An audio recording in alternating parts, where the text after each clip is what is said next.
വൈകുന്നേരം ഉറക്കം എണീറ്റിട്ട് ഞാനും വിച്ചൂട്ടനും കൂടെ അടുക്കളയിലേക്ക് പോയി.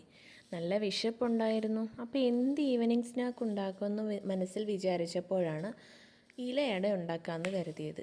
അങ്ങനെ മാവൊക്കെ കുഴച്ച് സെറ്റ് ചെയ്ത് വെച്ച് തേങ്ങാ തിരുവി ശർക്കരയൊക്കെ മിക്സ് ചെയ്ത് വെച്ചിട്ട് ഞാനും വിച്ചൂട്ടനും കൂടെ ഇല വെട്ടാനായിട്ട് മുറ്റത്തേക്ക് പോയി. വിച്ചൂട്ടനാണ് എൻ്റെ മുമ്പിൽ തന്നെ പോകുന്നത്. അങ്ങനെ വൈകുന്നേരം ആയതുകൊണ്ട് മുറ്റത്ത് നല്ല കാറ്റുണ്ടായിരുന്നു. അപ്പോൾ വിച്ചൂട്ടൻ പറഞ്ഞു തരികയാണ് ഏതില വേണമെന്ന് അവന്. അങ്ങനെ അവൻ പറഞ്ഞ ഇല തന്നെ അവന് ഞാൻ വെട്ടിക്കൊടുത്തിട്ട് 2-3 ഇലയും കൂടെ എടുത്ത് നമ്മൾ അകത്തേക്ക് പോവുകയാണ്. വിച്ചൂട്ടൻ എൻ്റെ മുമ്പിൽ അവൻ്റെ ഇലയും എടുത്തുകൊണ്ടാണ് നടപ്പ്. അങ്ങനെ അടുക്കളയിൽ ചെന്നിട്ട് ആദ്യം തന്നെ വിച്ചൂട്ടൻ്റെ അട സെറ്റ് ചെയ്യാണ്. അപ്പം മാവൊക്കെ നന്നായിട്ട് പരത്തി ഫില്ലിങ്സൊക്കെ നിറച്ച് വിച്ചൂട്ടൻ്റെ അട തന്നെ പാനിലേക്ക് വെച്ചു.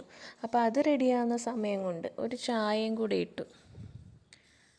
വിച്ചൂട്ടനാണെങ്കിൽ അട റെഡിയാകുന്ന സമയം വരെ വെയിറ്റ് ചെയ്യാൻ വയ്യായിരുന്നു. റെഡിയായില്ലേ അമ്മേ എന്ന് ചോദിച്ചിട്ട് അങ്ങ് നിപ്പാണ്.